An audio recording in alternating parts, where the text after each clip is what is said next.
हरे कृष्णा कृष्ण कृष्णा हरे हरे, हरे राम राम राम हरे हरे।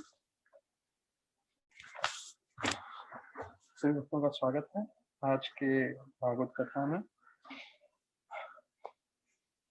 तो हम देख रहे थे कैसे प्रभुपाद को अपना एक मकान मिल गया है और उन्होंने भाड़े पे एक टीचिंग सेंटर जिसका नाम मैचलेस गिफ्ट है वो प्राप्त कर लिया है। और प्रभुपाद अभी जो है ये छठा जगह है अमेरिका में, मतलब आधे डजन 6 जगह 5 जगह घूमने के बाद छठे जगह पे प्रभुपाद आए हैं। अब यहाँ पे प्रभुपाद जो है गीता का प्रवचन कर रहे हैं सोमवार, बुधवार और शुक्रवार 7 से 9 बजे। और प्रभुपाद जो है जितना हो सकता था स्वयं प्रचार कर रहे थे। प्रभुपाद कोशिश कर रहे थे सभी लोगों को बुलाने के लिए, तो उनको हार्वर्ड मिले थे, तो उनको बोले थे कि भाई आप अपने दोस्तों के साथ आइएगा। तो अभी यहाँ से हम आगे देख रहे हैं कि कैसे जो है प्रभुपाद उस कमरे के बारे में वर्णन किया गया है जिस मैचलेस गिफ्ट करके जो कमरा प्रभुपाद को मिला था। उस कमरे में कोई तस्वीर नहीं था, कोई फर्नीचर नहीं था, यहाँ तक कि कोई दरी भी नहीं थी, एक कुर्सी भी नहीं था उस कमरे में। और सिर्फ जो है कुछ बैठने के जो है स्ट्रॉ के बने हुए आसन थे। फिर बोलते हैं फिर एक बल्ब लटका था बीच में से कमरे में। और जैसे ही शाम के 7 बज गए तो तकरीबन तकरीबन जो है 1 डजन उधर के हिप्पी लड़के सब आने लग गए वहां पे। तो प्रभुपाद जब पहुंचे वहां पे कमरे में 7 बजे, तो उधर हार्वर्ड पहले ही आए हुए थे। तो प्रभुपाद उनको मुस्कुराए, उसको पहचाने और प्रभुपाद उसको बोले कि आप अपने दोस्तों को लाए हो क्या? तो उसने हाँ बोला। तो प्रभुपाद जो है बोले बहुत अच्छा। तो देखिए प्रभुपाद का जो मैं कल भी बता रहा था आप लोगों को कि अभी भले ही विश्व भर में 700 मंदिर हैं और 700 मंदिर में अपने अलग अलग स्तर पे प्रचार हो रहा है, कार्य हो रहे हैं, लेकिन विधि वही रहेगी। जहां भी कहीं भी प्रचार का कार्यक्रम चल रहा है वहां पे सभी भक्तों को ये कोशिश करना चाहिए कि वो दूसरे भक्तों को जोड़ सके और दूसरे भक्त जो है इसका लाभ उठाएं और वो भी भक्ति में स्थिर हो। प्रभुपाद ने करताल लिया और करताल लेके जो है कीर्तन चालू कर दिया। हरे कृष्णा कृष्ण कृष्ण हरे हरे, हरे राम राम राम हरे हरे। और जब जो ऑडियंस था जिसमें 1 डजन हिप्पी लड़के बैठे हुए थे, तो प्रभुपाद ने उनको कहा कि अभी आप जप करिए। तो उसमें से कई लोगों को मालूम था तो वो लोग जप कर पा रहे थे, पर जो लोग नए थे वो लोग ने 2-4 बार सुना, उसके बाद वो भी जो है जुड़ गए उसमें, वो भी सब जप करने लगे, कीर्तन करने लगे। तो बताते हैं कि ये जो लड़के थे उन्होंने बहुत सारा चीज ट्राई किया था अभी अमेरिका में रहते हुए। और अभी वो लोग ये जो है हरे कृष्णा महामंत्र भी ट्राई कर रहे थे। तो बोल रहे थे चलिए इतना सब चीज हमने अनुभव कर लिया है, चलिए थोड़ा हरे कृष्णा भी अनुभव करके देखते हैं। तो देखिए हमने भी अपने जीवन में बहुत कुछ अनुभव किया हुआ है। ऐसा सब लोगों ने भौतिक रूप में काफी चीज अनुभव किया है, आध्यात्मिक रूप में भी काफी चीज हमने किया होगा, पर अभी हमें मौका मिल रहा है कि हम भगवान के संपर्क में आए। तो जैसे बताते हैं कि अगर हम भगवान के साथ संपूर्ण रूप से संबंध नहीं भी बना पाए, even if you don't have a perfect relationship with Krishna, it is worth having relationships with him than to have with any other person in this material world। अर्थात अगर हम सबसे अच्छे से संबंध बना नहीं पाए कृष्ण के साथ, वो चलेगा, लेकिन उसके बदले में हम भौतिक जगत के लोगों के साथ अच्छे से संबंध बनाएं, उसका कोई लाभ नहीं है। तो हमारे पास तराजू में 2 चीज है, या तो भौतिक लोगों के साथ संबंध बनाए या कृष्ण के साथ संबंध बनाए। तो कृष्ण के साथ संबंध बनाते समय हम 1000 गलतियां भी करें, हमारे 1000 अनर्थ भी हो, हमारी चूकियां भी हो, पर फिर भी भगवान जो है स्वीकार कर लेंगे। तो देखिए जैसे हम एडवर्टाइजमेंट का जमाना है आज, एडवर्टाइजमेंट करते हैं हर चीज का, तो भगवान ने भी एडवर्टाइजमेंट किया है। अगर आप 10वें स्कंद देखेंगे तो पूतना लीला में पहला एडवर्टाइजमेंट भगवान ने किया कि भाई ये जो राक्षसी थी, जो चुड़ैल थी, वो मुझे मारने आई थी, पर उसने एक ही चीज अच्छा था कि वो एक माता के रूप में मुझे दूध पिला रही थी। तो मैंने सिर्फ वो एक अच्छा चीज देखा और ये नहीं देखा कि वो चुड़ैल थी, वो राक्षसी थी, उसने इतने सारे बच्चों की हत्या की थी पहले, और मेरी भी हत्या करने आई थी, और भगवान ने उसको अपनी माँ का दर्जा दे दिया।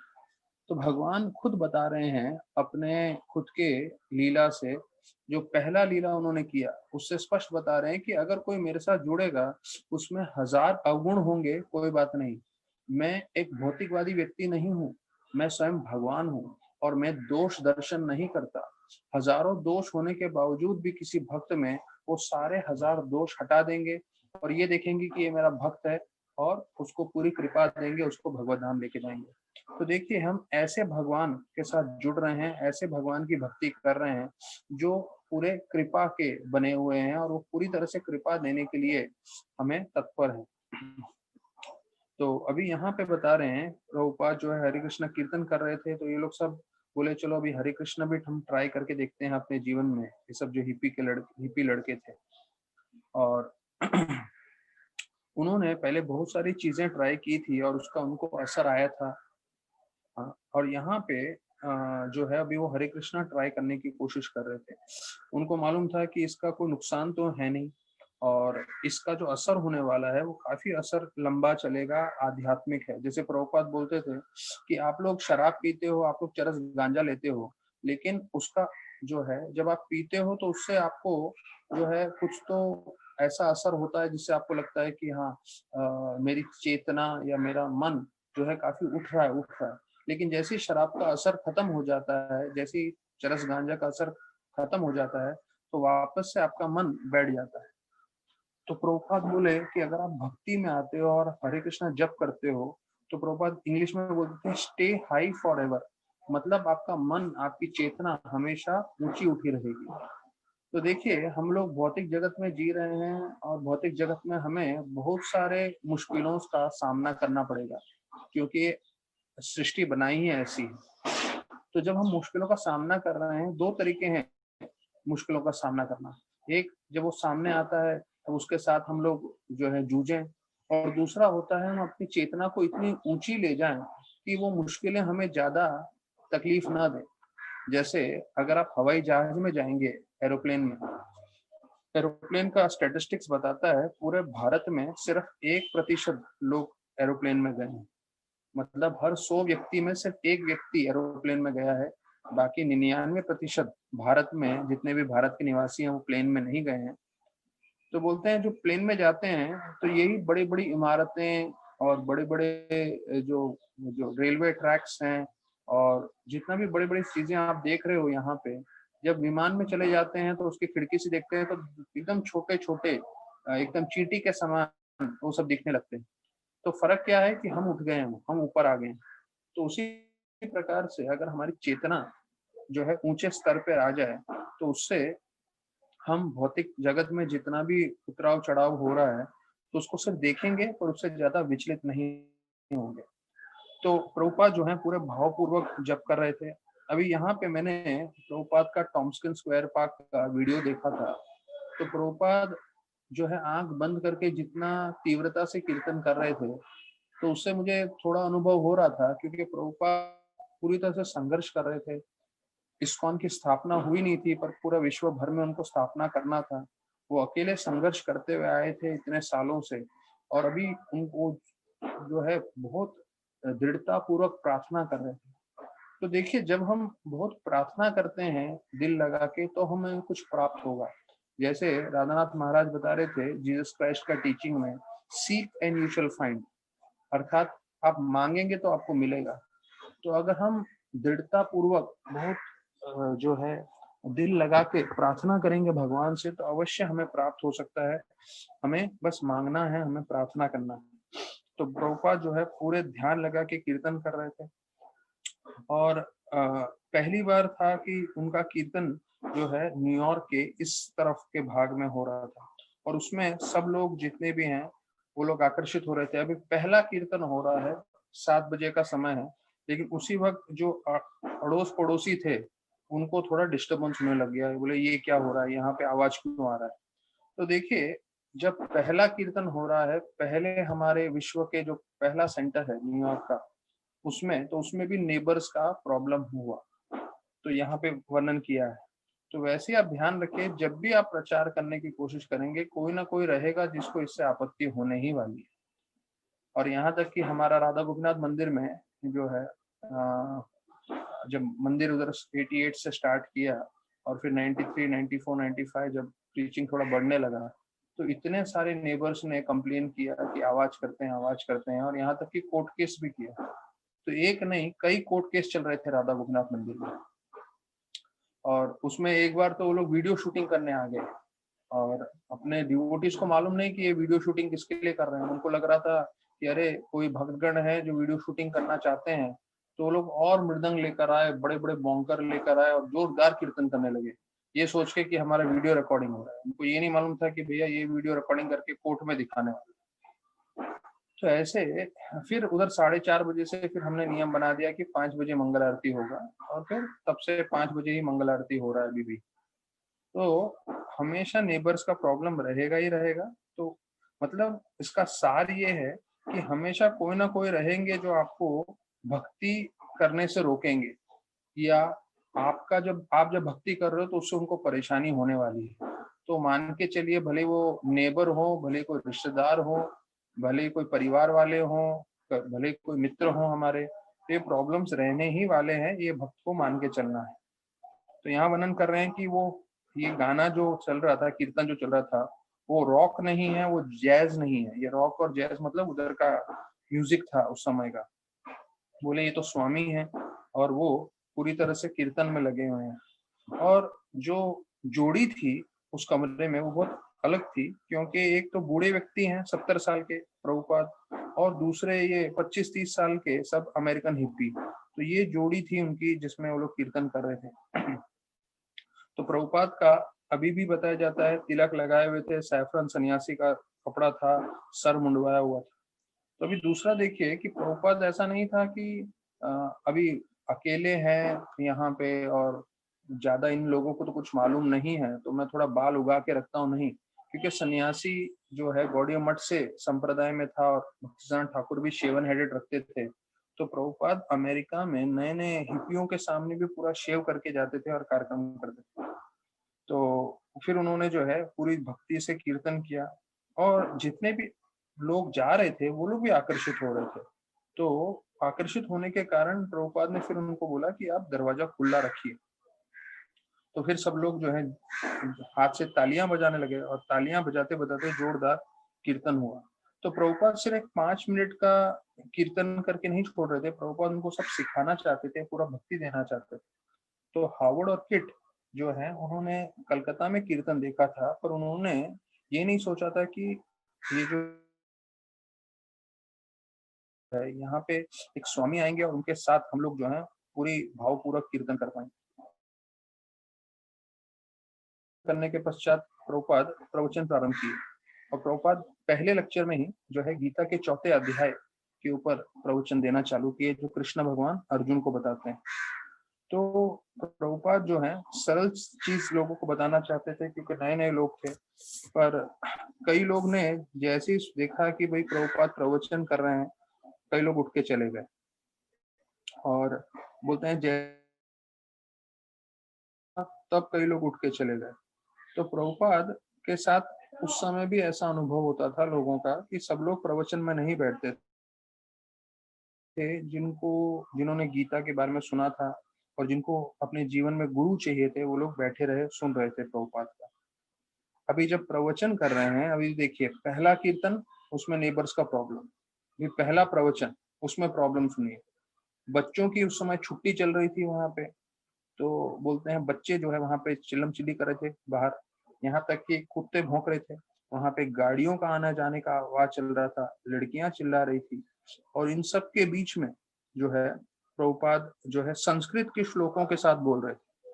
देखिए प्रभुपाद का पूरी तरह से श्रद्धा कितना था भागवत पे, गीता पे, कि वो संस्कृत के श्लोक भी सुनाए जा रहे थे, बताए जा रहे थे अभी इन विदेशी लोगों को। तो प्रभुपाद बीच में एक बार बोले, जो है रॉय करके जो लड़का था, कि उनको बोलो बाहर आवाज नहीं करने को। तो बोले हाँ हाँ, कि ये तो उधर एक व्यक्ति गया है जो सब बच्चों को भगा रहा है। लेकिन बच्चों को आप कितना ही भगाओ, वो वापस आने ही वाले हैं, और वो लोग जो है आवाज करेंगे, मस्ती करेंगे। कुत्तों को आप रोक नहीं सकते भौंकने से, गाड़ियों को आप रोक नहीं सकते थे। तो ये सब ध्वनियों के साथ प्रभुपाद को प्रवचन देना था। तो मतलब ऐसा नहीं है कि प्रभुपाद का जो पहला सेंटर है वहां पे संघर्ष नहीं था, वहां पे मेहनत नहीं था, वहां पे तकलीफ नहीं था, नहीं, ये सब था। और इसके साथ जो है प्रभुपाद प्रचार कर रहे थे। तो प्रभुपाद एक उदाहरण दिए और बोले देखो, गाड़ी अभी एक समय हमको दिखता है जब इस गली में आता है, इस रास्ते में आता है, और फिर बाद में अदृश्य हो जाता है, लेकिन वो कहीं ना कहीं गाड़ी घूमता रहता है, हमें दिखता नहीं है। इसका मतलब ये नहीं कि गाड़ी नहीं है, बस हमें दिख नहीं रहा है। तो बोलते हैं वैसे ही भगवान कृष्ण इस भौतिक जगत में लीला करते हैं और चले जाते हैं, पर हमें दिखते नहीं है। हमें दिखते नहीं है इसका मतलब ये नहीं कि वो जो है यहाँ पे नहीं है, वो यहाँ पे हैं नाम के रूप में, भागवत के रूप में, लेकिन किसी और जगह पे भी भगवान लीला कर रहे हैं, ऐसे करके प्रभुपाद बताते हैं। तो ये जो है अभी लीलामृत तो हो गया, अभी हम भागवतम में आ जाते हैं। भागवतम में हमने चर्चा किया कि कैसे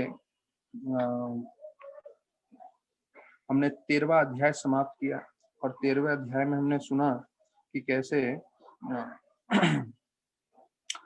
वेन जो है उधर उसके बारे में जानना चाहते हैं विदुर जी, जो मैत्रेय से पूछ रहे हैं कि आप मुझे कृपया करके इसके बारे में बताइए।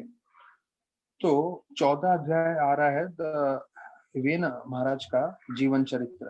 तो इसके बारे में आपको पूरा चैप्टर में क्या है वो बता देता हूँ।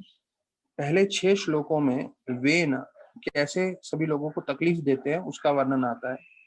7 से 13 श्लोकों में जो साधु थे, तो वो साधु सोचने लगे कि हम लोग वेन को समझाने की कोशिश करते हैं। तो 7 से 13 श्लोकों में जो साधु हैं वो समझाने की कोशिश करते हैं। 14 से 22 श्लोकों में आता है कि वो कोशिश कर रहे हैं, उसको बता रहे हैं काफी चीजें। 23 से 28 में श्लोक में आता है कि वेन जो है उनका अपमान कर देता है साधुओं का। फिर 29 से 35 श्लोक में आता है कि कैसे जो है साधु संत वेन को मार डालते हैं और उसका जो शरीर है वो लोग संभाल के रखते हैं। फिर जो है 36 से 41 श्लोक में आता है कि कैसे पूरे राज्य में फिर उथल पुथल होने लगता है क्योंकि राजा नहीं होते हैं। और फिर उसका शरीर का मंथन करके बहुक जो है उसको उसकी उत्पत्ति होती है। और उसके बाद तो ये 46 श्लोक तक है। और उसके बाद जो है अगला अध्याय आएगा जिसमें महाराज पृथु जो भगवान विष्णु के एक अंश हैं, तो उनका प्राकट्य आएगा। और फिर महाराज पृथु के ऊपर 5-6 अध्याय पूरा चलेगा। तो इस अध्याय में महत्वपूर्ण रूप से वेन के बारे में पूरा वर्णन किया गया है, जो 14 अध्याय है। तो अभी इसमें पहले श्लोक में वर्णन आ रहा है कि कैसे विदुर जी, मैत्रेय विदुर जी को बोल रहे हैं कि भृगु मुनि जो सबसे प्रमुख ऋषियों में से एक हैं, वो पूरे जन समुदाय का कल्याण चाहते थे।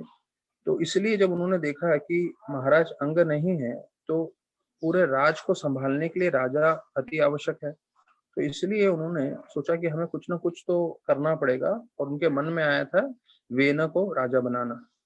तो यहाँ पे पहले श्लोक में आ रहा है 14वें अध्याय का क्षेम दर्शने। क्षेम दर्शने का प्रभुपाद मतलब बता रहे हैं कि जो साधु थे वो हमेशा सभी लोगों के जन कल्याण के लिए सोचते रहते थे, कार्य करते रहते। और यहाँ पे वर्णन आ रहा है भृगु का, क्योंकि भृगु मुनि चाहते थे दुनिया में जितने भी लोग हैं सबका आध्यात्मिक रूप से उद्धार हो। तो यही हम पहले स्कंद के पहले अध्याय में देखते हैं कि कैसे साधु नैमिषारण्य के वो सब इकट्ठे हुए हुए हैं और उनको ऐसा कार्य करना है जिससे सभी लोगों का कल्याण हो, सबसे ज्यादा लोगों का कल्याण हो, ज्यादा समय के लिए, और सबसे उत्तम कल्याण हो। तो देखिए 3 स्तर पे उन्होंने सोचा कल्याण करने का लोगों का। सबसे ज्यादा से ज्यादा लोगों का कल्याण हो, सबसे ज्यादा समय के लिए उनका ये कल्याण चले, और सबसे उत्तम कल्याण हो, सबसे अच्छा रूप से उनको फायदा हो। तो ये 3 चीज सोचते हुए उन्होंने बोला क्या करें हम लोग सब। तो फिर वो सब बोले कि चलो हम बैठ के हरि कथा करते हैं। हाँ, दीर्घ सात्रे न कथयम साक्षात धरे। दीर्घ सात्रे, दीर्घ मतलब लंबे समय के लिए वो सब बैठ गए और क्या किया उन्होंने, कथयम साक्षात धरे, कि भगवान का कथा करना चालू किया। तो देखिए, हम पहले स्कंद में भी देख रहे हैं कि कैसे नैमिषारण्य में सब साधु आके, जो उसको बताया जाता है सेंटर ऑफ द यूनिवर्स, पूरे सृष्टि का वो जो है सेंटर है वो जगह, वहां पे सब आके भागवत चर्चा कर रहे हैं, सुन रहे हैं, जिससे उनको मालूम है भागवत की शक्ति इतनी है जिससे सभी लोगों का कल्याण हो सकता है। तो जैसे कोई हवन करता है, कोई यज्ञ करता है, और उसका उद्देश्य ये रहता है कि इस हवन और यज्ञ से लोगों का कल्याण हो, तो वैसे ही हम जितने भी भक्तगण भागवत कथा में भाग ले रहे हैं, जो बोल रहे हैं, जो सुन रहे हैं, तो ये हम सब जो है कीर्तन यज्ञ में भाग ले रहे हैं, भागवत यज्ञ में भाग ले रहे हैं। और हमारे इस यज्ञ में भाग लेने से जन समुदाय का, लोगों का कल्याण होगा। हमारा तो कल्याण होगा ही निश्चित रूप से, लेकिन क्योंकि हम भागवत का पाठ कर रहे हैं, इस भागवत का असर जो है दूसरे लोगों पे भी होगा, उनका भी कल्याण होगा।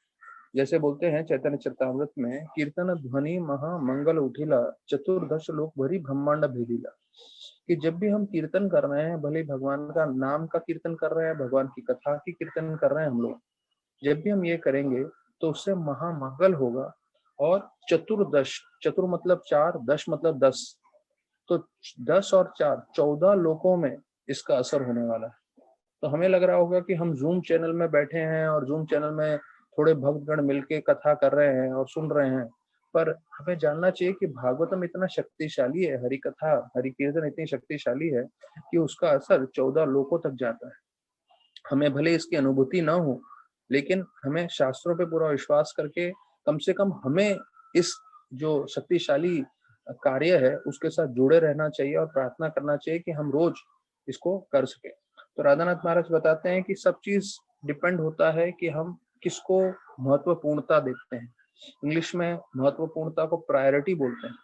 अगर आप सोचेंगे कि ये मेरे जीवन के लिए जरूरी है, तो आप अवश्य इसके लिए समय देंगे। तो उसी प्रकार से हमें समझना है कि ये भागवत मेरे जीवन के लिए अति आवश्यक है। मैं बाकी सब काम के साथ मुझे थोड़ा समय निकाल के भगवान की कथा भी सुननी चाहिए। भगवान ने भागवत में क्या बताया है और जो हमारे आचार्य गण है वो क्या बता रहे हैं, हमें सुनना चाहिए। सिर्फ सुनने मात्र से जो है हमारी भौतिक और आध्यात्मिक इच्छाएं पूरी हो सकती है। अधिकांश लोग अपनी भौतिक इच्छाएं पूरी करने के लिए 7 दिन का भागवत कथा करते हैं, और हमें प्रभुपाद की कृपा से नित्यम भागवत करने का मौका मिला है। तो रोज हम भागवतम सुनेंगे तो निश्चित रूप से हमारी चेतना में भी परिवर्तन आएगा और हम दूसरों की चेतना में भी बदलाव कर सकते हैं। तो प्रभुपाद पहले श्लोक के अंतिम भाग में बता रहे हैं कि अभी जो सत्ता है या सरकार है और अभी जो कलयुग का प्रभाव है, उसके कारण सब उल्टा पुल्टा हो गया है। जो है शूद्र हैं वो लोग जो है ऊंचे पदवी पे आके बैठ गए हैं, जिससे वो हम पूरे लोगों को रक्षा नहीं कर सकते और पूरी तरह से आध्यात्मिक ज्ञान नहीं दे सकते जिसके कारण कोई भी संतुष्ट नहीं है। तो प्रभुपाद देखिए स्पष्ट बता रहे हैं, हम लोग खुश क्यों नहीं है? क्योंकि हम आध्यात्मिक जीवन से जुड़े नहीं है। जैसे ही कोई आध्यात्मिक जीवन से जुड़ जाता है तो वो किसी भी परिस्थिति में हो वो खुश रह सकता है। अगर वो पूरी तरह से भगवान की सेवा में नियुक्त हो जाए तो कर्मों के कारण वो किसी भी शरीर में हो, किसी भी आर्थिक परिस्थिति में हो, चाहे कुछ भी उसका वातावरण हो, वो पूरी तरह से संतुष्ट रहेगा। क्यों? क्योंकि वो भगवान के साथ जुड़ गया है, भगवान उनका पूरा ध्यान रखते हैं। तो सब साधुओं ने माता सुनीता को बुलाया और उनका आशीर्वाद लेके उन्होंने उन्होंने जो है वेन को राजा बनाने का निश्चित किया पूरे विश्व का। जबकि उधर के मंत्री इस बात के बिल्कुल विपरीत थे। मंत्री इस बात को स्वीकार करने को तैयार नहीं थे कि जो वेन है वो राजा बनना चाहिए, क्योंकि उनको मालूम था वेन क्रूर है और उसने पहले ही बचपन में बहुत सारे लड़कों का हत्या किया था, और इस सब कारण से मंत्री नहीं चाहते। लेकिन बताया जाता है कि वो बहुत क्रूर व्यक्ति था वेन, और जैसे ही वो राजा बना तो यहाँ तो एक जगह वर्णन आ रहा है कि चोर डकैत जितने भी थे वो सब डर के मारे भाग गए। जैसे उदाहरण दे रहे हैं तीसरे श्लोक में, जैसे चूहा सांप से डर के बिल में भाग जाता है, तो बोलते हैं उसी तरह से जितने भी चोर डकैत थे पूरे पृथ्वी के, वो सारे डर गए, क्योंकि उनको मालूम था वेन इतना क्रूर है, वो किसी को भी मार देता था और उसको मालूम चलेगा कि हम चोर डकैत हैं तो हमारा क्या हाल करेगा। तो बोलते हैं प्रभुपाद, जहां सरकार कमजोर होती है चोर डकैत जो है सब जगह अपना साम्राज्य फैलाते हैं। अर्थात जहां सरकार मजबूत होगी, चोर डकैत ज्यादा फैल नहीं सकते। तो यहाँ पे बोलते हैं कि वो अच्छा राजा नहीं था, बहुत क्रूर था, लेकिन एक फायदा हुआ कि ये चोर डकैत जो है वो पूरे डर के मारे भाग गए। तो अभी यहाँ पे बताया गया है कि जैसे ही उसको राजगद्दी पे बैठाया गया, उसको पूरे 8 ऐश्वर्य मिल गए, अपने आप को बहुत अहंकारी समझने लगा और अपने आप को सबसे सर्वोत्तम मानने लग गया और बड़े-बड़े लोगों का वो अपमान करने लगा। तो देखिए, जैसे ही बोलते हैं ना, अगर आप अपने आप को महान समझेंगे, तो अंग्रेजी में एक कहावत आती है, pride comes before fall down. मतलब पतन आने से पहले अहंकार आता है। तब आप अपने आप को आप कभी भी सर्वश्रेष्ठ समझेंगे, तो वो सोच विचार के बाद निश्चित रूप से आपका पतन होगा ही होगा। इसलिए हमें कभी भी अपने आप को सर्वश्रेष्ठ नहीं समझना है। इसलिए हमें शिक्षण दिया गया है, हमें हमेशा दास अनुदास अनुदास, चैतन्य महाप्रभु सिखा के गए हैं कि हमें हमेशा भक्तों का दास अनुदास के भाव में ही रहना है। हमें कभी अपने आप को सर्वोत्तम नहीं सुनना है, समझना है। यहाँ तक कि हमें अभक्तों से भी अपने आप को श्रेष्ठ नहीं मानना है, क्योंकि महाराज जैसे बताते हैं कि उनको भक्ति नहीं मिली है, इसलिए वो सब भौतिक कार्य कर रहे हैं। अगर उन्हें भक्ति मिलेगी तो हो सकता है वो हमसे भी अच्छा भक्ति करें। इसलिए एक भक्त अपने आप को जो है नॉन डिवोटीज उनसे भी श्रेष्ठ नहीं मानता है। तो बोलते हैं यहाँ पे वेन जो थे वो पूरे अंधे हो गए थे अपना ऐश्वर्य के कारण, और फिर वो अपने रथ पे जा बैठ के पूरे पृथ्वी पे घूम रहे थे, मानो एक हाथी के समान जिसको कोई वश में नहीं कर सकता। तो उन्होंने अभी अभी वेन देखो क्या कार्य करने लगता है, बोलता है सब यज्ञ बंद करवा देता है पूरे पृथ्वी पे। और कोई यज्ञ नहीं, और जो है कोई भी घी का जो है यज्ञ में जो अर्पण करते हैं वो सब बंद करा देता है पूरे विश्व भर में, और कोई भी धार्मिक कार्य होने नहीं देता है। तो प्रभुपाद बोलते हैं कि जो वेन ने उस समय किया था, आज की सरकार पूरी दुनिया में कर रही है। तो कभी भी हो सकता है कि सरकार के तरफ से जो है एक नोटिस आ जाए कि भाई ये सारे धार्मिक कार्य बंद कर दो, हमें मंदिर नहीं चाहिए, मंदिर का कोई भी कार्यक्रम नहीं चाहिए, ये सब नहीं चाहिए। तो ये एक नास्तिकवादी व्यक्ति का यही विचार होता है। तब ऐसे परिस्थिति में कोई भी पुण्यवान व्यक्ति इस पृथ्वी पे रह नहीं पाएगा, प्रभुपाद लिख रहे हैं। लेकिन कोई भी बुद्धिमान व्यक्ति किसी भी परिस्थिति में से कृष्ण भक्ति करे, स्पेशली विशेष रूप से अभी की परिस्थिति की बात कर रहे हैं, अगर हम अपने जीवन में कृष्ण भक्ति कर पाए, तो प्रभुपाद बोल रहे हैं तो वो भगवत धाम जाने के योग्य हो जाएंगे। तो बोलते हैं without having to further suffer the miserable conditions predominant in this universe. Prabhupada बोल रहे हैं कि भौतिक जगत में भले ही बहुत सारी विकट परिस्थितियां चल रही हैं, पर उससे असर नहीं होगा एक भक्त को, भक्त अपनी भक्ति करके भगवत धाम चले जाए। तो देखिए, ये एक स्पष्ट चीज है कि हो सकता है जो सरकार में चल रहा हो या पूरा गवर्नमेंट में चल रहा है पूरे विश्व भर में, हम उसको बदल नहीं सकते, पर कम से कम अपना जीवन बदलें, अपने जीवन में जो है हम भक्ति पूरी तरह से जोड़ दें। उससे प्रभुपाद बोल रहे हैं हम भगवत धाम चले जाएंगे। और दूसरा, जब तक हम इस भौतिक जगत में हैं, तो इस भौतिक जगत में जितने भी मुश्किल परिस्थितियां हैं वो हम पे असर नहीं करेंगी। without having to further suffer the miserable conditions predominant in this universe। तो इस पृथ्वी पे जितने भी मुश्किलें हैं, तकलीफें हैं, एक भक्त उससे तक ज्यादा जो है परेशान नहीं होगा। क्यों? क्योंकि वो पूरी तरह से कृष्ण भावनामृत रहता है। तो सारे साधु वापस से मिल गए और बोलने लगे, अरे ये तो वेन ने पूरा हवन यज्ञ सब बंद करा दिया है, तो इससे तो सब लोग जो है और दुखी हो जाएंगे, तो अभी क्या किया जाए, और उसके ऊपर अभी विचार करने लगे। तो प्रभुपाद तात्पर्य में 7वें श्लोक में बोल रहे हैं कि जो साधु संत होते हैं वो लोग का एक ही कार्य होता है कि वो दूसरे जन समुदाय का अच्छा सोचें, अच्छा करें। एक अभक्त होता है वो इंद्र भोग में लगा होता है, और दूसरे लोग होते हैं जो सिर्फ बोलते हैं ना इधर उधर की बातें करने में लगे हैं, ये ज्ञानियों के बारे में बोल रहे हैं। और बोलते हैं लेकिन जो भक्त होते हैं और जो साधु होते हैं वो बहुत तत्पर रहते हैं लोगों का कल्याण हो, अच्छा, कल्याण कैसे हो प्रभुपाद दो रूप में बताते हैं, भौतिक रूप में और आध्यात्मिक रूप में। तो प्रभुपाद स्पष्ट बोल रहे हैं 7वें श्लोक में, a devotee or a saintly person are always anxious to see how people can be made happy both materially and spiritually। अब वापस से ये मटेरियल चीज का पॉइंट आया है कि भौतिक रूप से जो है लोग कैसे खुश रहेंगे। तो देखिए, अगर आप आध्यात्मिक रूप से अच्छे से भक्ति कर रहे हैं तो निश्चित रूप से आपका भौतिक जीवन भी संभल जाएगा। प्रभुपाद ने पहले स्कंद में लिखा है, spiritual well being is automatically followed by material well being. अगर कोई आध्यात्म रूप से अच्छे से भक्ति कर रहा है तो उसको भौतिक जीवन के बारे में सोचने की ज्यादा आवश्यकता नहीं है, भौतिक चीजें अपने आप उसके जीवन में आ जाएंगी, प्रभुपाद बताते हैं।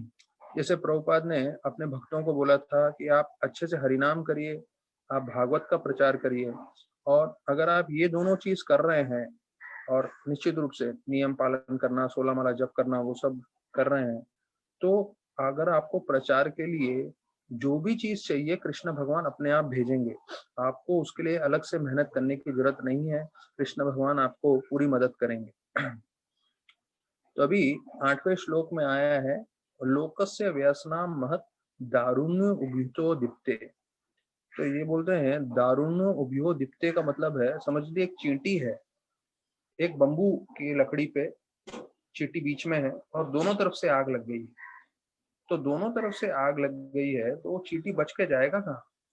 तो एक तरफ से ये ऐसे जो है राजा है, वेन, और दूसरी ओर से जो है यज्ञ सब बंद कर दिए हैं, आध्यात्म पूरा जीवन सबका रोक दिया है। तो दोनों तरफ से जल रहे हैं जितने भी नागरिक हैं, प्रजा है, तो उनको कैसे बचाया जाए, तो उसके ऊपर चर्चा कर रहे हैं। तो फिर यहाँ पे वर्णन आ रहा है कि उनको लगने लगा कि हम लोग एक उनको वेन को समझाने के लिए, तो अगर वो वेन सुन समझ लेंगे तो हमारा पूरा विश्व का परिस्थिति सुधर जाएगा। तो प्रभुपाद गीता के 18वें अध्याय के 5वें श्लोक में बोलते हैं कि हमें 3 चीज कभी नहीं छोड़ना चाहिए जीवन में। कौन सी 3 चीज? एक है तपस्या करना, एक है दान करना, और तीसरा है यज्ञ करना। तप, ध्यान, तप, यज्ञ और दान। तो कहते हैं ये 3 चीज जो है वो हमेशा लोगों का उद्धार करती है, लोगों को मदद करती है। तो यहाँ पे बोल रहे हैं कि ब्रह्मचारियों का काम है यज्ञ करना, दान करना, और वानप्रस्थ और सन्यासी का काम है तप करना। और साथ साथ सभी लोगों का एक कर्तव्य है कि तीनों चीज करना। तो देखिए, जब भी कोई तीनों चीज करते हैं तो वो दूसरे लोगों को भी प्रेरणा देते हैं।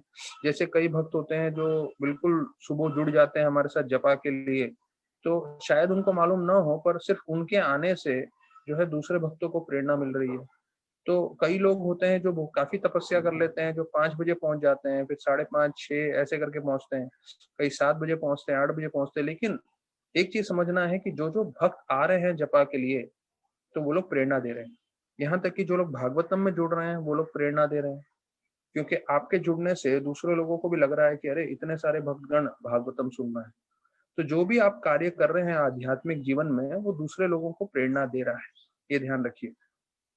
तो यहाँ पे बताया गया है कि दान, तप और यज्ञ, ये तीनों चीज हमें जीवन पर्यंत करना है, क्योंकि प्रभुपाद बताते हैं कि सबसे शुद्ध भक्त भी ये चीज करते रहते हैं, दान, तप और यज्ञ। तो बोलते हैं जो साधु होते हैं वो हमेशा कृष्ण भक्ति का प्रचार करते हैं, जिससे जो आम जीव है, तो आम जीव जो है वो जानवर रूपी जीवन से बच सके, to save the general populace from dangers of animalistic life. तो ये चीज समझना है कि जानवर रूपी जो है लोगों की परिस्थिति हो जाती है अगर भक्ति से नहीं जुड़े। तो वो लोग जो कार्य कर रहे हैं, जैसे प्रभुपाद बोलते थे, कुत्ता 4 पैर पे दौड़ रहा है, लोग गाड़ी के 4 पहियों में भाग रहे हैं, लेकिन उद्देश्य क्या है? वही खाना, सोना, मैथुन करना, रक्षा करना। तो लोग जानवरों के जैसे जीवन व्यतीत नहीं करें, इसलिए हमें ध्यान रखना है कि जो है भक्ति का प्रचार हो सके, भक्ति से जुड़ सके। तो प्रभुपाद बताते हैं कि एक अच्छा जो सरकार होती है वो ये देखती है कि जितने भी राज्य में लोग हैं, जो भी प्रजा है, वो पूरी धार्मिक कार्य कर रही है और चोर डकैत उनको परेशान नहीं कर रहे हैं, और जितनी भी जन समुदाय है वो आराम से शांति पूर्वक कृष्ण भक्ति कर सके और अपना जीवन संतुष्टि से व्यतीत कर सके। तो ये देखिए भागवत में विशेष रूप से वर्णन आ रहा है कि कैसे अगर आप भक्ति करेंगे तो आप शांति पूर्वक अपना जीवन व्यतीत कर सकते हैं। क्यों आप शांति पूर्वक जीवन व्यतीत कर सकते हैं? क्योंकि आप पे पूरे कर्मों का असर नहीं आएगा और विशेष रूप से कृष्ण भगवान आपको हमेशा मदद करेंगे, आपको सहायता करेंगे। तो हमारे बीच में अनिकेत सावड़कर जी भी हैं। तो शायद आप लोगों को मालूम नहीं होगा कि ये अभी लंदन में बैठे हैं, लंदन से उन्होंने लाइव कनेक्ट हुए हैं। तो बहुत बहुत धन्यवाद अनिकेत जी का, जो मतलब लंदन में बैठ के उनको लग रहा है कि नहीं, हम मुझे कथा सुननी चाहिए और भक्ति मेरे लिए जरूरी है। तो लोग लंदन से अगर जुड़ सकते हैं तो मुंबई में रह के और इंडिया में रह के तो बाकी सब जुड़ ही सकते हैं। तो बहुत बहुत धन्यवाद अनिकेत जी। तो अभी हम आगे ब्रह्म संहिता के श्लोकों का चर्चा कर रहे हैं। ये श्लोक हर मुंबई वाले को तो सुनना ही चाहिए, क्योंकि ये गणपति के बारे में जो है वो बता रहे हैं। गणपति के बारे में जो है एक श्लोक आ रहा है। यदपाद पल्लव युगम विनिदाय कुंभा द्वंद्वे प्रणासमयेश गणाधिराजा विघ्नं विहन्तुम अलमस्य जगत्त्रयस्य गोविंदमादि पुरुषम तमहं भजामि। तो अभी ये गणाधिराजा, गणाधिराजा मतलब सब हाथियों में जो राजा है, मतलब गणेश जी हैं, तो उनका बारे में वर्णन कर रहे हैं। और हमें मालूम है गणेश जी को हम लोग विघ्नहर्ता के नाम से प्रमुख है, वो विघ्न हटाते हैं। तो यहाँ पे भी वर्णन है विघ्नम विहंतुम, जो विघ्न है वो हटाते हैं। तो कैसे हटाते हैं, यहाँ पे ब्रह्मा जी स्वयं बता रहे हैं कि उनको विघ्न हटाने की शक्ति कहाँ से प्राप्त होती है। यद पाद पल्लव युगम, अर्थात उन्होंने भगवान कृष्ण के जो चरण है वो अपने सर पे धारण कर रखे हैं, जिससे उनको इतनी शक्ति आ रही है जिससे वो विघ्न हटा सकते हैं। तो देखिए पूरी दुनिया में लोग गणपति की पूजा करते हैं और यहाँ तक कि हर घर में गणेश जी रखते हैं, प्रवेश में, द्वार में, मंदिरों में रखते हैं, और हमें मालूम है वो विघ्न हटाते हैं। पर ये भी हमें समझना चाहिए कि गणेश जी को विघ्न हटाने की शक्ति कहाँ से आ रही है? कृष्ण भगवान से। इसलिए हमें कृष्ण की भक्ति तो निश्चित रूप से करते ही रहना चाहिए।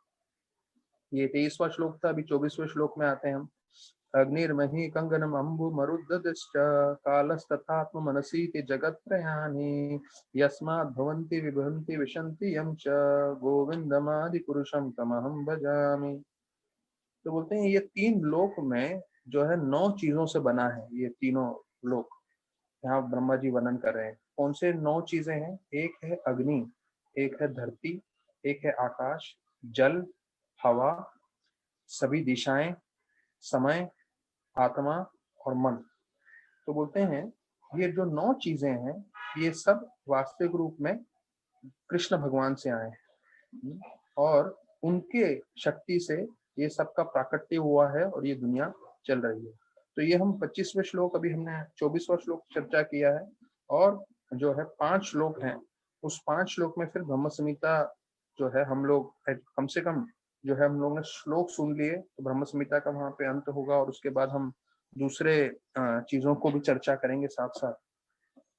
तो यहाँ पे हम लोग जो है एक कृष्ण शब्द का जो है महाभारत में उद्योग पर्व में उसका मतलब आया है। हमने कितनी बार कृष्ण नाम सुना है, यहाँ तक कि हम जप करते हैं तो कृष्ण 2 शब्दों से मिलके बनता है, कृष और ना। तो कृष शब्द का महाभारत में वर्णन आता है सर्व आकर्षक, और ना मतलब जो है वो आध्यात्मिक आनंद देने वाले। तो कृष्णा शब्द को मिलाते हैं तो उसका मतलब होता है कि भगवान जो संपूर्ण रूप से आनंद देने वाले हैं और जो सर्व आकर्षक है, वो कृष्णा शब्द का मतलब होता है। तो जब भी हम कृष्णा शब्द का नाम जप कर रहे हैं तो हमें ध्यान रखना चाहिए कि ये सर्व आकर्षक भगवान है। तो देखिए, अभी मैं आप लोगों को तुलसीदास प्रभु, आप फोटो दिखा सकते हैं? अभी हमारे एक प्रमुख अभिनेता हैं, जिसको सब जानते हैं, शायद सब लोगों ने इनकी जो है पिक्चर विक्चर भी देखा होगा। ये है रजनीकांत जी। तो रजनीकांत जी जय पताका महाराज के साथ हैं। आप लोग अपने मोबाइल पे स्क्रीन शेयरिंग पे फोटो देख सकते हैं। तो वो 8 माला रोज जप कर रहे हैं और काफी सरल है रजनीकांत जी अपने लाइफ में। देखिए, उन्होंने ऐसा नहीं है कि बाकी हीरोओं के जैसे विग डालने की कोशिश की है या हेयर ट्रांसप्लांट करके अपने सर पे बाल रखने की कोशिश की है। जैसा उनका मतलब उम्र होने के बाद बाल झड़ रहे हैं तो उनको कोई फर्क नहीं पड़ता उससे। बहुत सरल है उनका लाइफस्टाइल। जितने डिवोटीज उनसे मिले हैं, बात किया है, यहाँ तक कि उनकी दाढ़ी भी सफेद हो रही है तो उन्होंने वैसे दाढ़ी भी रखी है। तो बहुत ही डाउन टू अर्थ बोलते हैं ना, जो जिनके पैर जमीन पे है, ऐसे व्यक्ति है। इसलिए वो भक्ति भी कर पा रहे हैं, 8 माला भी कर पा रहे हैं और महाराज के साथ उनका तस्वीर है। तो जस्ट आप लोगों को दिखाने के लिए कि कई लोग इससे जुड़ रहे हैं और ये अच्छी बात है हमारे लिए और सबके लिए। तो ये है कृष्ण का सर्व आकर्षक। ये जो सब लोग जो हीरो से आकर्षित होते हैं, ऐसे हीरो लोग भी कृष्ण से आकर्षित हो जाते हैं। तो यहाँ पे अभी हम 10वें श्लोक में आगे चर्चा कर रहे हैं कि ये जो साधु संत सोचने लगे कि सुमति के जो पुत्र है वे ना, वो बहुत ही क्रूर हैं और अगर हम उनको इसी तरह से मदद करते रहेंगे तो मानो एक सांप को दूध पिलाने के बराबर है। क्योंकि सबको मालूम है, अगर सांप को दूध पिलाओगे तो सांप कोई पालतू नहीं बनने वाला है। पालतू कुत्ते होते हैं, बिल्लियां होती है, पर सांप कभी पालतू नहीं होता। यहाँ तक कि प्रभुपाद अंत में लिखते हैं 10वें श्लोक में कि जब आप सांप को दूध पिलाओगे और केला खिलाओगे तो उसका जहर बढ़ता जाएगा और वो अपने ही जिन्होंने उनको भोजन कराया है उसको कभी ना कभी काटेगा। अर्थात जो उसको संभाल रहा है उसी का नाश कर देगा। तो प्रभुपाद बता रहे हैं यहाँ 10वें श्लोक के तात्पर्य में कि जो साधु संत होते हैं वो राजनीतिक कार्यों में ज्यादा भाग नहीं लेते, न ही भौतिक कार्यों में वो लगे रहते हैं। जो साधु होते हैं वो हमेशा भगवान की भक्ति और भगवान की सेवा और प्रचार कार्य में ही लगे रहते हैं। तो उनका उद्देश्य क्या रहता है? तप करना, यज्ञ करना, जिससे आध्यात्मिक जीवन का कल्याण हो, उनका भी और दूसरों का भी। तो वेन जो था वो जो है साधुओं को मदद करने की जगह उनका दुश्मन बन गया था। उनको ये सब कार्य करने नहीं दे रहा था, एक सर्प के समान। तो तभी सब साधु सोचने लगे कि उसका कार्य था कि वो प्रजा की रक्षा करे, ये तो प्रजा का दुश्मन बनते जा रहा है। तो हम उसको किसी तरह से समझाने की कोशिश करते हैं। तो प्रभुपाद बोलते हैं कि प्रकृति के नियम जो कर्म है वो ऐसा है कि अगर हम ये प्रकृति का नियम है कि हमें ऐसे लोगों का संग नहीं करना चाहिए जो गलत कार्य कर रहे हैं। The law of karma prohibits a person even to associate with mischievous individual. तो ध्यान रखिए, अगर कोई गलत कार्य कर रहा है उसका संग हमें नहीं करना चाहिए। भले ही वो हमारे परिवार वाले हैं, भले ही वो हमारे रिश्तेदार हैं, भले ही वो हमारे मित्र हैं। कोई व्यक्ति गलत कार्य में है तो आप उसका साथ संग करोगे तो आपको भी कर्म लगने के चांस है। तो यहाँ पे बोल रहे हैं कि हमने वेना को राजा बनाया तो साधु को लगता है कि हमें भी इसका कर्म लगेगा क्योंकि हमने उसको राजा बनाया। हाँ, तो इसलिए हमें उसको दंडित करने से पहले एक मौका देना चाहिए जिससे वो ये सब गलत कार्य करना बंद करे।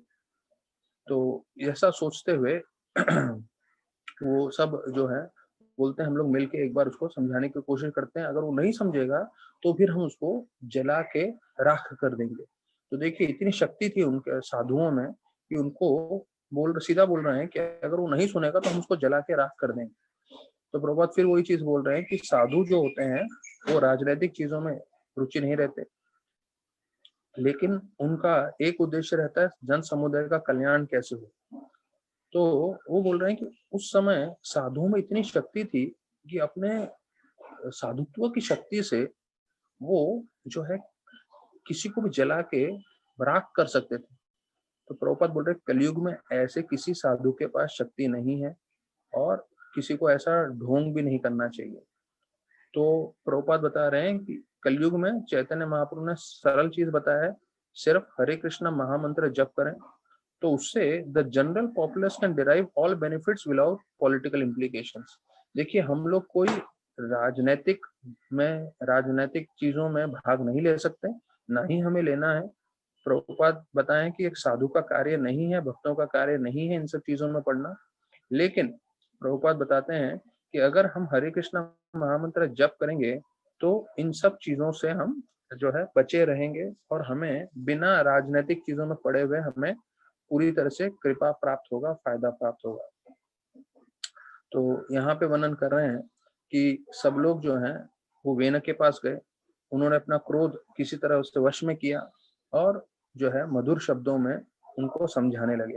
तो क्या समझाया वो हम कल के प्रवचन में सुनेंगे, कल के प्रवचन में चर्चा करेंगे। अभी हम जो है महाराज राधानाथ महाराज जो है हमें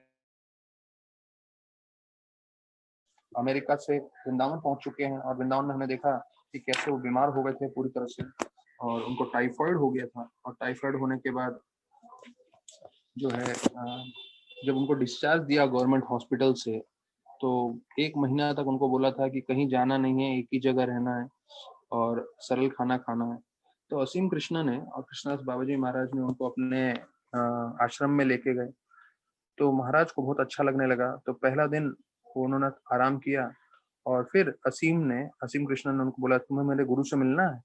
तो महाराज हाँ बोले। तो उनको फिर जो तुलसी महारानी का जो उधर जगह था वहां पे लेके गए। तो वहां पे उनके गुरु महाराज से, जिनका नाम था स्वामी बॉन महाराज, तो उन्होंने सन्यासी के वेश धारण कर रखा था उन्होंने।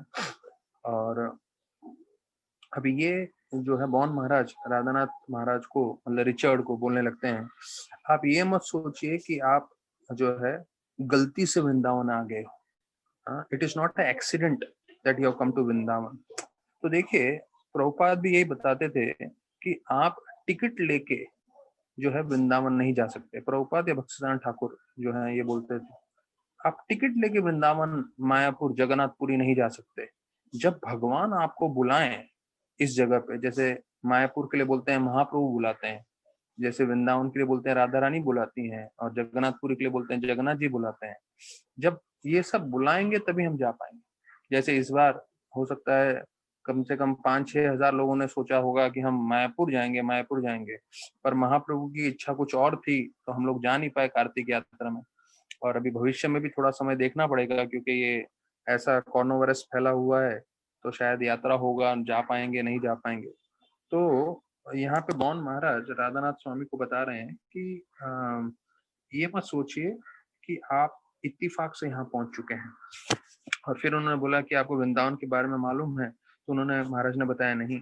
तो उन्होंने समझाने लगे कि कैसे इस भौतिक जगत के बाहर एक आध्यात्मिक जगत है जो ब्रह्मन लोग बोलते हैं जिसको, और उस ब्रह्मन के आगे बहुत सारे आध्यात्मिक लोग हैं, और उसमें से सबसे उत्तम लोग आध्यात्मिक जगत में वो है Vrindavan. Vrindavan is the highest realm of the spiritual world. मतलब जब हम वृंदावन की बात करते हैं तो हमें समझना है कि बहुत सारे वैकुंठ में लोग हैं, और उसमें सबसे उत्तम दर्जे का जगह है वो है वृंदावन।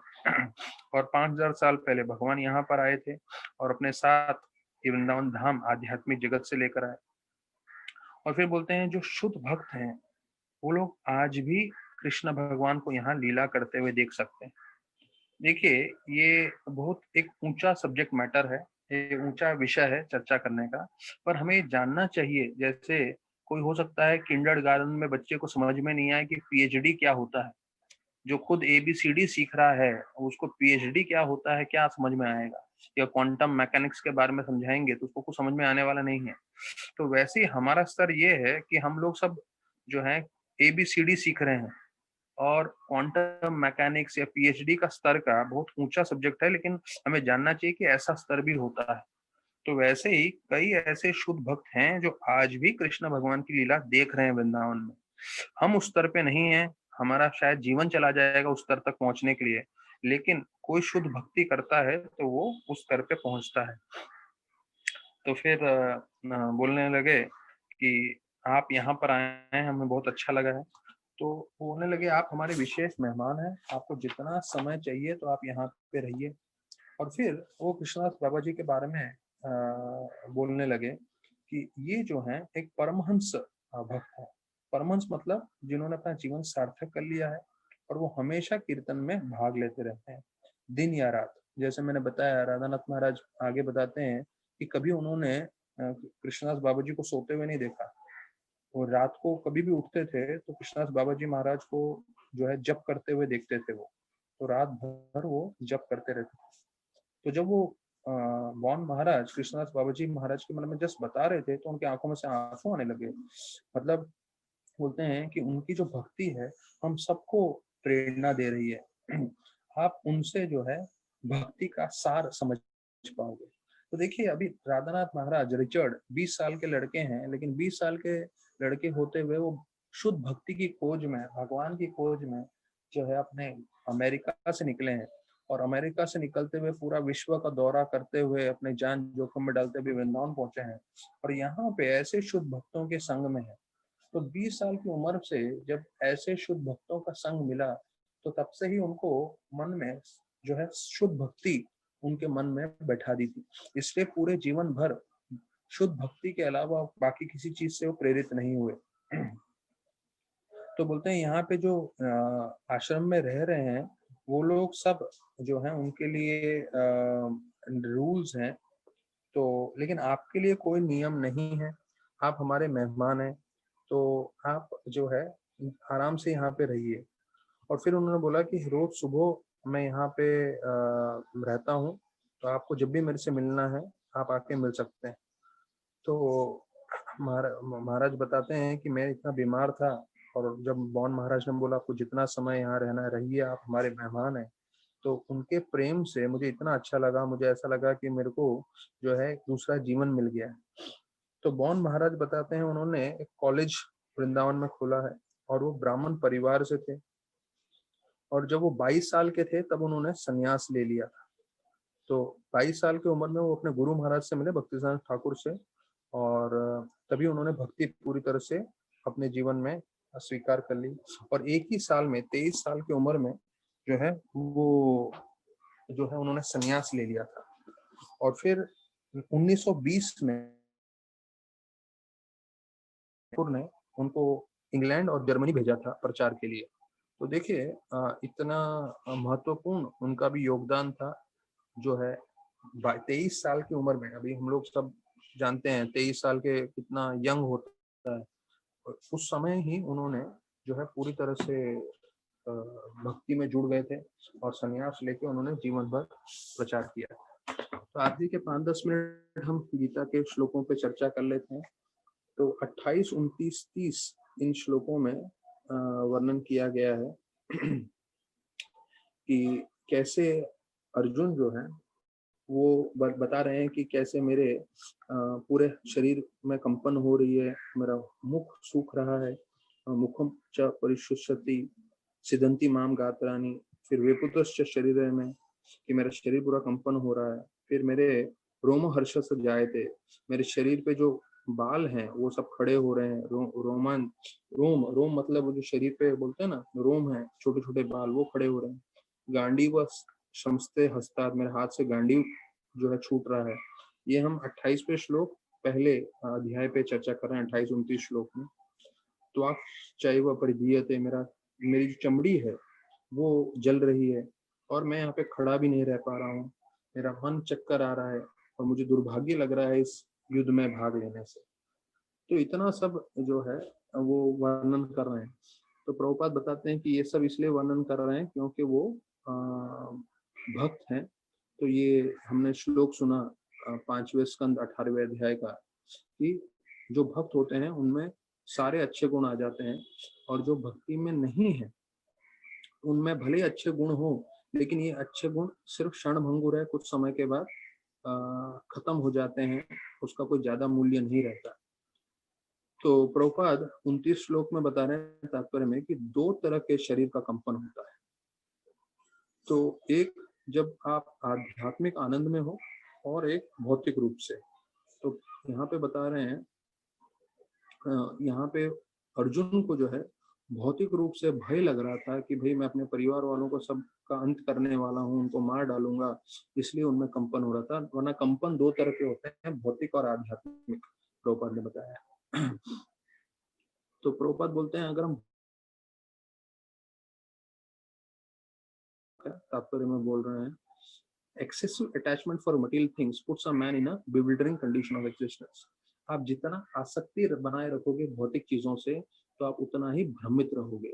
भयम द्वितीय अभिन्न विशेषतः ये श्रीमद् भागवतम में से श्लोक प्रभुपाद कोट बोल रहे हैं कि आप जितना भौतिक चीजों से आसक्ति बनाए रखोगे उतना आप भ्रमित रहोगे। तो अगर हमें भ्रमित नहीं रहना चाहिए तो ज्यादा से ज्यादा भक्ति करनी है। भक्ति करने से अपने आप हमारी आसक्ति सब चीजों से हटती जाएगी। तो भक्ति रसामृत महाराज वो बता रहे थे कि हमें कोशिश भी करना है कि हम भौतिक चीजों की तरफ आकर्षित ना हो। तो कम से कम जब से हम गीता सुन रहे हैं, भागवतम सुन रहे हैं, तो अब से हमें आगे अपने आने वाले जीवन में ज्यादा भौतिक चीजों की तरफ लगाव नहीं होना चाहिए। जैसे हो सकता है भक्ति में आने से पहले हम लैपटॉप के प्रति, मोबाइल के प्रति, गाड़ी के प्रति और इन सब चीजों के प्रति बहुत आसक्त हों, लेकिन कम से कम भक्ति में आने के बाद हमें समझना चाहिए कि जो कृष्ण भगवान हमारे जीवन में हमें दें उससे हमें संतुष्ट होना है और अपनी सेवा करते रहनी है। तो ज्यादा ये सब चीजों के प्रति अगर आप आकर्षण रखेंगे तो ये बंधन का कारण होगा। हाँ, अगर किसी सेवा के लिए हमें कुछ उपयोग करना है तो स्वीकार कर सकते हैं। जैसे राधानाथ महाराज बताते हैं कि अगर आपको सेवा ऐसी दी जाए जिसमें आपको महल में रहना पड़े तो आपको महल में रहना चाहिए। तो वो आप महल छोड़ के बोलोगे मुझे पेड़ के नीचे जाके सोना है, तो ये माया। और फिर बोलते हैं महाराज कि अगर आपको कोई सेवा ऐसी मिली है जिसमें आपको पेड़ के नीचे जाके सोना है, तो वो पेड़ को छोड़ के आप बोलोगे मैं महल में जाके सोता हूँ, वो माया है। तो आपको हर परिस्थिति को जो है आध्यात्मिक रूप से देखना है। तो आपको जो है आपको तब आपका सही दृष्टिकोण बना रहेगा। तो प्रभुपाद बोल रहे हैं कि हर कोई अपने खुद के इंद्र भोग में लगा हुआ है, कोई भी भगवान के इंद्र भोग के बारे में नहीं सोच रहा। अर्थात ये नहीं सोच रहे कि यार भगवान की कैसे सेवा होनी चाहिए। सब लोग क्या सोच रहे हैं, मेरे खुद की सेवा कैसी हो, इसके कारण जो सब लोग जो है दुख भोग रहे हैं, तकलीफ भोग रहे हैं। तो यहाँ पे 31वां श्लोक आ रहा है, न च श्रेयो अनुपस्यामि। तो बोल रहे हैं मुझे ये नहीं समझ में आ रहा कि मैं क्या अच्छा करने जा रहा हूँ। और फिर बोलते हैं मैं अपने परिवार वालों को ही मार रहा हूँ। हित्वा न स्वजनम अहावे। हित्वा, हित्वा मतलब हत्या करना, स्वजनम मतलब मैं अपने परिवार वालों को ही हत्या कर रहा हूँ। और अपने परिवार वालों को हत्या करके न कांक्ष के विजयम कृष्ण। तो बोलते हैं मुझे कोई विजय प्राप्त करने की इच्छा नहीं है कृष्ण भगवान, ना ही मुझे राज्य चाहिए, ना ही मुझे सुख चाहिए। तो ये 31वें श्लोक में वो वर्णन कर रहे हैं। तो प्रभुपाद बताते हैं हम सबको ये नहीं मालूम है कृष्ण की इच्छा क्या है, और हम सब अपने शरीर के स्तर पे जो है आनंद भोग रहे हैं, अलग अलग तरीके से खुशी ढूंढ रहे हैं। पर वास्तविक रूप में प्रभुपाद बोल रहे हैं हमारा जीवन का उद्देश्य क्या होना चाहिए, कृष्ण भगवान का जो उद्देश्य है उसके साथ जुड़ना। Our interest should be to join the interest of lord Vishnu. Krishna भगवान का जो इच्छा है उसके साथ जुड़ना। तो बोलते हैं अब ये जरा पॉइंट जरा जरूरी है। प्रभुपाद लिख रहे हैं कि क्षत्रिय जो युद्ध भूमि में शरीर त्यागते हैं और कोई सन्यासी जिन्होंने पूरी तरह से पालन किया है, तो वो कहाँ पे जाते हैं शरीर त्यागने के बाद, सूर्य लोक में। तो देखिए जो क्षत्रिय प्रामाणिक रूप से युद्ध करते हुए रणभूमि में शरीर त्यागता है, हाँ, तो एक भक्त बता रहे थे अरे मेरे को तो उंगली में एक कट भी लगता है, खून भी निकलता है तो सहन नहीं होता। तो ये क्षत्रिय लोग कैसे अपना जान देने के लिए तैयार रहते थे। तो ये क्षत्रिय का गुण है। और बोलते हैं जो सन्यासी होते हैं, जो पूरी जीवन भर सन्यास का नियम पालन करते हैं, तब कहाँ जाते हैं, सूर्य लोक पे। अच्छा, सूर्य लोक पे जाने के बाद वो अलग जीवन है, पर भगवत धाम नहीं जा रहे हैं लोग। ये लोग कहाँ जा रहे हैं, सूर्य लोक पे। तो हम लोगों को इतना छूट मिला है, कलयुग के जो निवासी हैं, सिर्फ 16 माला जप, 4 नियम पालन। अगर ये हम फॉर्मूला पकड़ के चलें जीवन भर, प्रभुपाद ने गारंटी दिया है हम भगवत धाम जा सकते हैं। तो प्रभुपाद ये नहीं बोल रहे हैं कि कोई ब्रह्मचारी हो, कोई गृहस्थ हो, कोई वानप्रस्थ हो, कोई सन्यासी हो, कोई स्त्री हो, कोई बालक हो। प्रभुपाद बोले जो 16 माला करेगा, 4 नियम पालन करेगा, वो भगवत धाम जाएगा। तो ये हमारा जीवन का प्रथम उद्देश्य होना चाहिए, क्योंकि आप इस जीवन में बाकी बहुत कुछ कर लें पर ये नहीं कर पाएंगे तो आपका जीवन सफल नहीं है, जो है विफल है। तो फिर यहाँ पे बोल रहे हैं कि अगर मैं अपने परिवार वालों को मार दूंगा तो कोई खुशी नहीं रहेगी। और उदाहरण दे रहे हैं कि जैसे कोई व्यक्ति को भूख नहीं लगी है तो वो भोजन नहीं बनाता है। तो उसी प्रकार से उसको लग रहा है कि मुझे राज्य नहीं चाहिए, और मुझे अगर अपने परिवार वालों को मार दूंगा तो खुशी क्या होगी, कैसे खुशी मेरे को प्राप्त होगी। तो ऐसे सोच के वो जो है युद्ध नहीं करना चाहते। तो 5 कारण हैं जिसके कारण युद्ध नहीं करना चाह रहे हैं वो। पहला, उनको अपने परिवार वालों पे जो है थोड़ी बोलते हैं ना, उन पे दया आती है, जो 28 से 30 श्लोक में है, 3 श्लोकों में। दूसरा, उनको लग रहा है कि मुझे भोग नहीं करना, 31 से 35 श्लोक में बता रहे हैं पहले अध्याय में। तीसरा, उनको लग रहा है कि पाप लगेगा मुझे, तो 36 से 38 श्लोक में बता रहे हैं। और चौथा, उनको लग रहा है कि मैं जो है परिवार और जो वंश है उसका पूरा नाश कर दूंगा, तो वो 39 टू 43 श्लोक में बताया है। और फिर दूसरे अध्याय में 6ठे श्लोक में वो उनको लगता है कि मैं जो है निश्चय नहीं कर पा रहा हूँ, मुझे युद्ध करना चाहिए कि नहीं करना चाहिए। तो ये 5 कारण है, और इस 5 कारण का जो है जवाब भी भगवान देते हैं। तो पहला जो था उनका प्रश्न कि भाई मुझे युद्ध नहीं करना चाहिए, तो उसका 11 से 30 श्लोक दूसरे अध्याय में जवाब दे रहे हैं। ये बोलते हुए कि आप आत्मा हो, ये लोग सब आत्मा है, तो आत्मा जो है शरीर बदलता रहेगा, तो आप अपना कार्य करिए, कार्य से रुकिए मत। फिर दूसरा उनका था प्रश्न कि मुझे भोग नहीं करना है, तो 31 से 37, 31 टू 37 दूसरे अध्याय में उसका जवाब है। फिर पाप लगेगा, उसका 38 से 53 श्लोक में जवाब है, सेकंड चैप्टर। और परिवार का नाश होगा, तो वो 45 और 46 श्लोक सेकंड चैप्टर में जवाब है। और फिर जो उनको निश्चय नहीं कर पा रहे हैं युद्ध करना चाहिए कि नहीं, तो सेकंड चैप्टर के 41 श्लोक में उसका जवाब है। तो कृष्ण भगवान जो उनके 5 प्रश्न थे, उन पूरे 5 प्रश्नों का जवाब देते हैं। तो अभी हम कल 32वें श्लोक से आगे चर्चा देखेंगे कि कैसे अर्जुन और अपने प्रश्न बताते हैं, क्यों नहीं युद्ध करना चाहते। बहुत बहुत धन्यवाद सभी भक्तों का। हरे कृष्णा।